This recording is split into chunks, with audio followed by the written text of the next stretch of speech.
Right, what is going on? So we're in Thailand. It has been a minute since my last video.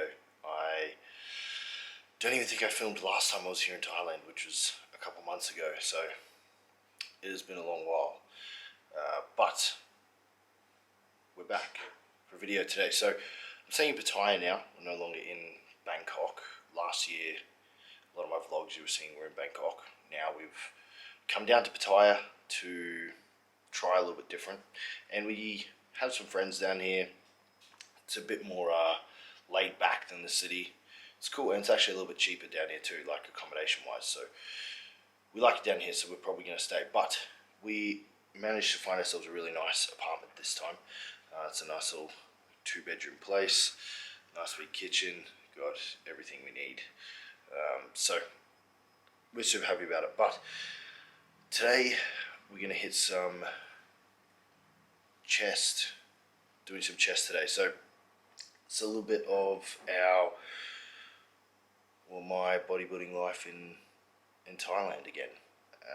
I'm coming to the end of this growth phase for me. So as you guys know, I competed late last year, entered straight into a growth phase, and I haven't stopped since. So I haven't actually taken a health phase yet, because we've been healthy the entire time. If all your blood work is good, what do we need to stop for, you know? So keep checking blood work, keep checking all markers, making sure we're healthy, kept pushing. But it has been about 6-7 months since I competed, and we've still just been pushing this whole time. So probably time to give it a little bit of a break, and which we're going to be doing soon in the next 6 weeks or so. We'll be having 4 weeks probably, close to 4 weeks now left of this growth phase. That's it, which is sad. It means going to be small and soft for a while, but this is the best I've ever looked. So we'll do some posing at the end of the session today, but for now I'll show you the morning process here. So this is the current morning setup routine, whatever you want to call it. We have my intra workouts here. So this is currently just water. I'm out of aminos. Hopefully the gym has some for me, but I need to order some more toast pops. So and then intra workout Gatorade. Obviously Thai ones look a little bit different. They're only 500 ml. But yeah, hopefully get some aminos in that as well.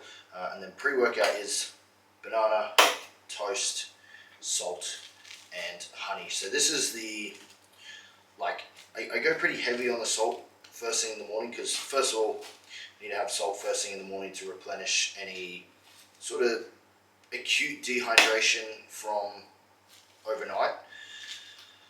But also we need more salt around training, and then even more salt because we're sweating like crazy over here. So because I train first thing, that all sort of comes together and at once. So we're doing higher salt first thing in the morning on this meal one. I'm doing like close to 4 grams of salt, and then another about 2.5 goes in the intra workout as well, which I'm still yet to do. And then we have our protein here. So this is just a protein shake from 7-Eleven. It's literally like $2. Yeah, $2. $2.50, $2.50 maybe, something like that. So yeah, super cheap, easy way to get protein in, and it's the best macros. This brand, there's heaps of different brands. This one's got super low fat. I think it's got 1 or 2 grams of fat, very low, which is obviously right what we want around training. It's got a tiny bit of carb, 9-10 grams, and then a good 28 grams of protein. Yeah, so we want roughly 25 grams of protein at least still, roughly every 4 hours. I had a horrible habit last year of just eating carbs for my meal one and then going to train and then not having protein until my post-workout meal, and that's purely because I just don't want to fucking cook shit in the morning. I can't be bothered. I want to wake up, get my shit ready, go and train.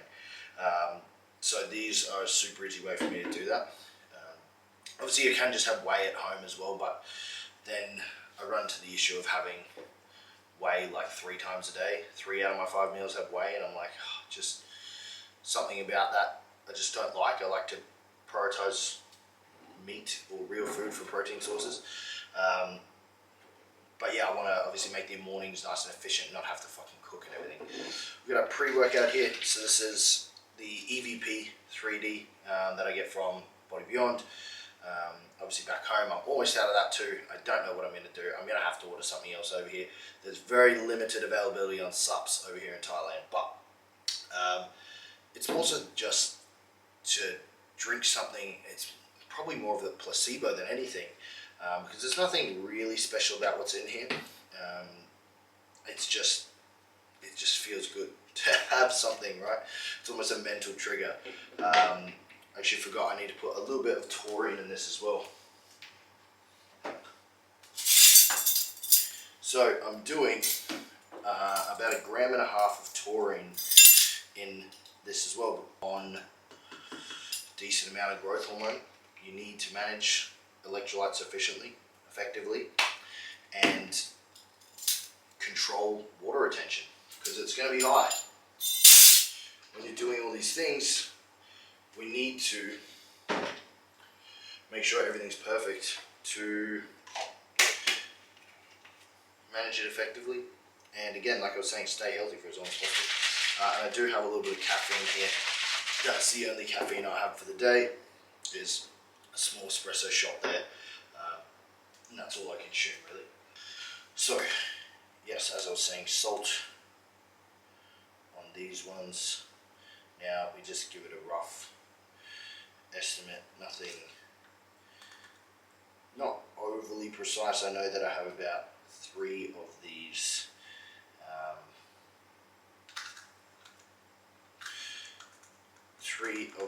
quarter teaspoons. So I'm having 3/4 teaspoon of pink salt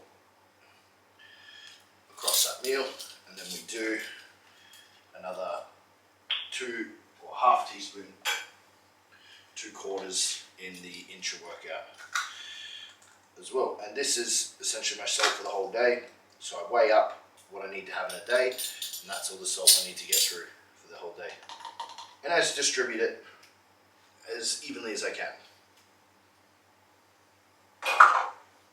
after these 2 meals. So these are a little bit more calculated, and then it's just a little bit more of like, I'll do, I think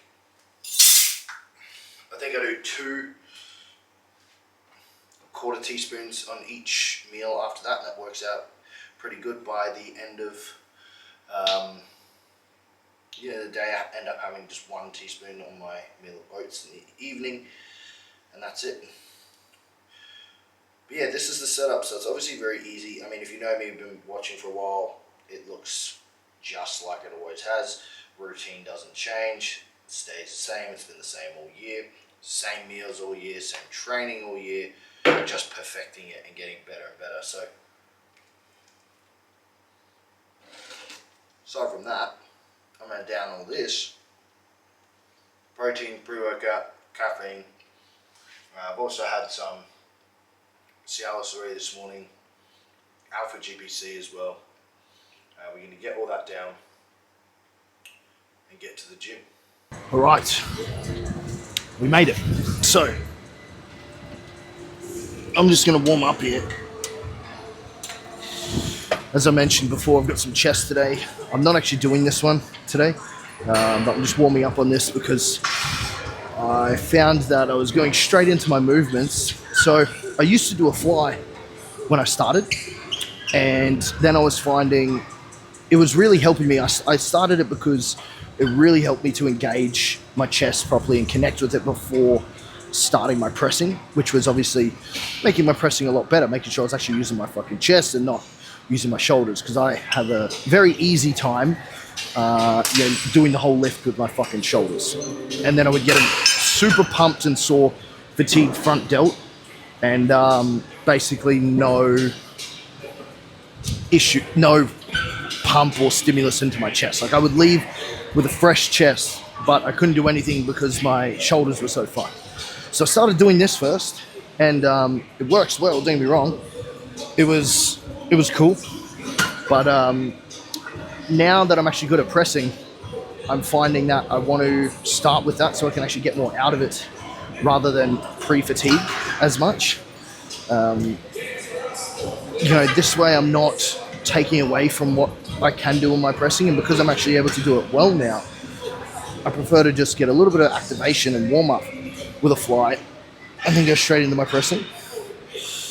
Whereas before I was doing actual full working sets, my first exercise would be on the fly. Just these 2 sets will do me, and then I'll move on to machine incline to start. So I think I've got machine incline, Smith, and then finishing off with flat press. So we'll move over to machine incline now and again start my acclimation sets and get into my working sets over there. Right, machine of choice.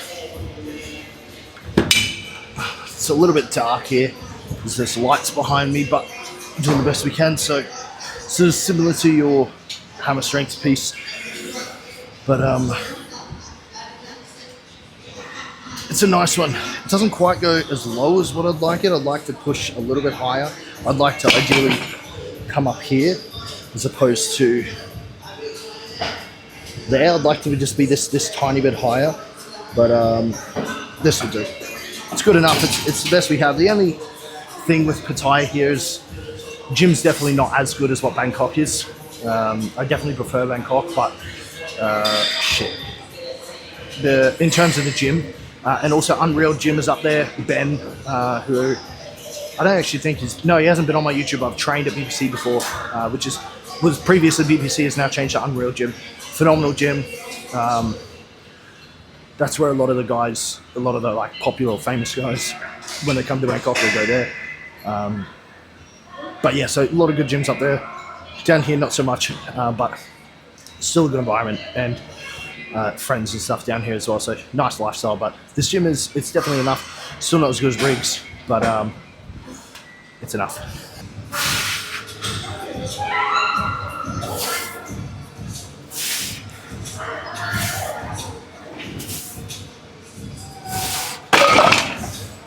You cannot rush these warm-ups as well. You really have to take your time. I used to rush them. It's like you can strength-wise. You'll see people that just go like 1 plate, 2 plate, 3 plate. And I'm like, fuck. You can do that strength-wise, but it really doesn't potentiate those max effort working sets as best as what you can. I've found literally better performance by going 10s at a time. So I was doing, 1 plate, plate and a half, 2 plates, 2.5 plates, 3 plates, 3.5, whatever I'm building up to, right?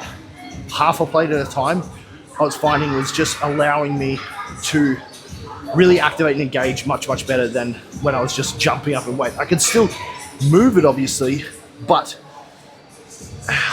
I just started noticing better numbers and it feeling better when I just took my time with it that little bit more. Now, obviously, you don't want to fatigue yourself here, so you're not doing fucking 20 reps each time. The reps are going down, so, I might do 15 on this, and then I'll do 12, 8, and then I'll probably do like 3 reps or something. I move it right down. It's just to get a feel for the weight until I'm going to hit my working set for whatever it is, around 10.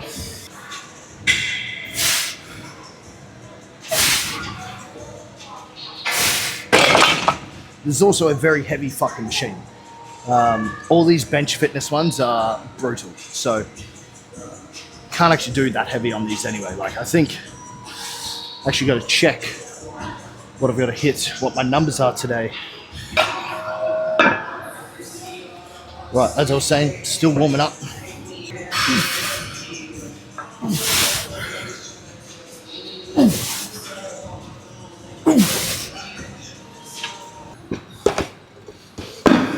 Right, this is going to be working weight.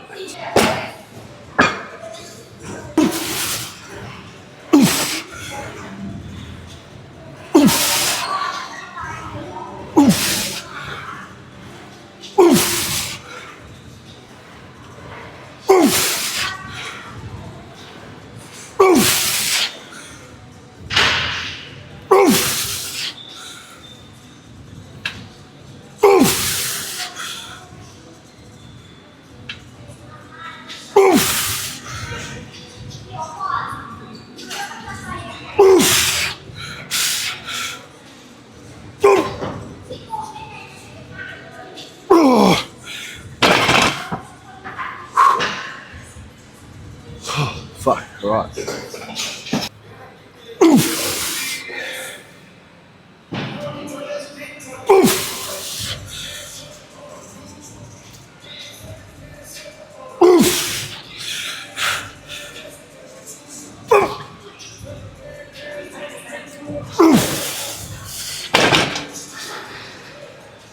Right. Moving on. Hopefully this sounds alright. It's not too loud with like the volume of the music, but to be honest, the volume is a lot quieter than what it is at Bangkok. I don't know why, but also then it plays music that is like, you know, popular songs, which ends up getting copyrighted on YouTube. Copyright doesn't mean it's banned or anything. Literally just means it's not monetized. You're not allowed to monetize that video. Video gets demonetized because it's got copyright music over it. But I don't have enough fucking subscribers to even be making money off this shit anyway. So fuck it. Play the good copyright music.